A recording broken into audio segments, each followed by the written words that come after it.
Now, live TV has its own flow. We're going to cross to my colleague, Mariska Botha, who is somewhere in Cape Town for us. Over to you, Mariska.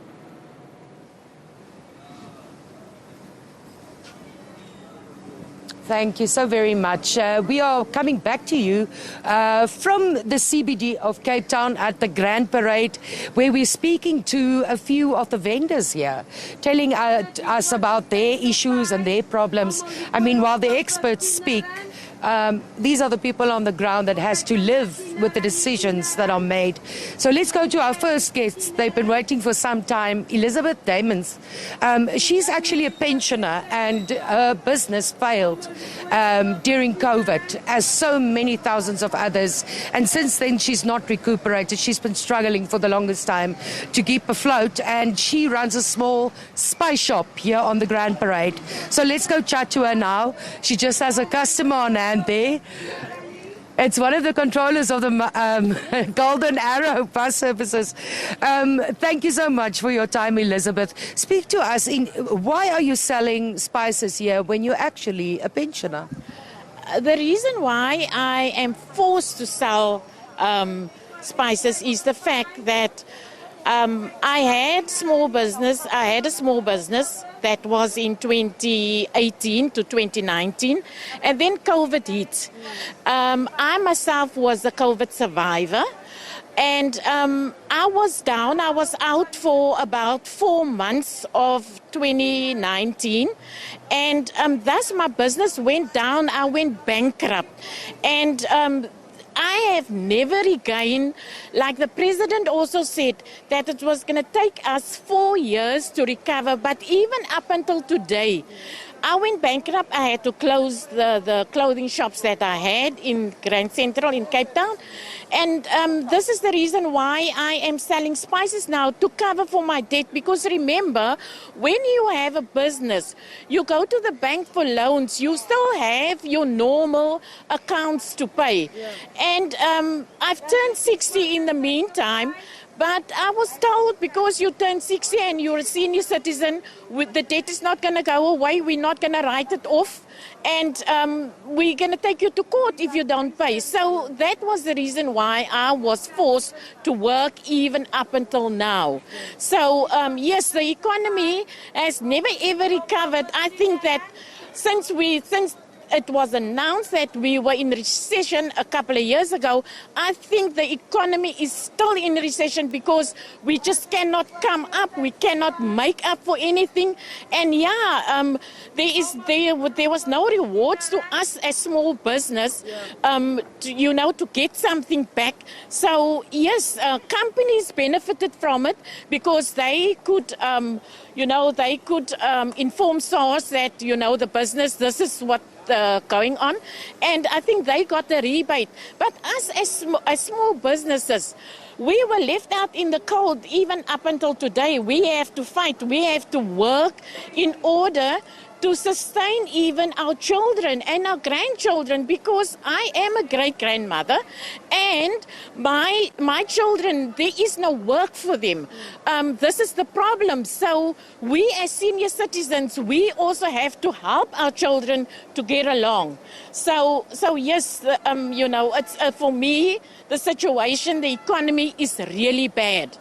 And then we have the other factor that we have such a lot of foreigners in this country, and we're supposed to be the working class, but instead they are the people that is working today. So to me, being born in South Africa, I would never have changed South Africa for any other place. But as it stands today, we are struggling.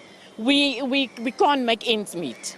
Just briefly, quickly, if the budget minister has to say anything today that will get your attention, just in one sentence, what would it be to assist you? For me, the ultimate thing would be that they should increase the pensioners' monthly allowance, because we as the pensioners that is now in our 60s, we were the working people of this country. And you ask yourself, you worked a couple of years ago, you retired, you worked a couple of years ago. Where has all the pay as you earn, where has our money's gone to? Because the fact is that, there is nothing for us. And, 2,300, who can live on that? Because, it's like you've earned a double salary and now you're below, you even below cost. So how can you survive? How can your children survive? And that is where the crime also comes in. The fact that, people are not, I won't say they are forced to do crime, but poverty, it's rife here in South Africa and amongst us people, the communities. It's bad out there. And there's no job creation either for them. Thank you very, very much. Elizabeth can carry on speaking because, like I said, she's one of the people who lives with the decisions that are made in higher up places. Another vendor that is here that indicated she does want to chat to us and give her take on it is Jolene Smith. Jolene, she sells detergents here to also, substitute her income. Jolene, if the budget or the finance minister can say anything to you, what would you like to hear him say? How to improve Manenberg, the market. There's a lot of stuff. Children are throwing stones there in Manenberg because the parents don't have money to send them to school. There's a lack of income in Manenberg. And that's why there's so much crime. Because they're on the street, they're on the road, because there's nothing for them doing there. And I'm from Manenberg, so this is what I do. I come every morning to sell my detergents, to go home and make an honest living for myself and my children. I spoke to JP Smith a month ago. He was here, and I spoke to him about Manenberg and crime. And I can say thank you to JP Smith because what they did, it's all on the group.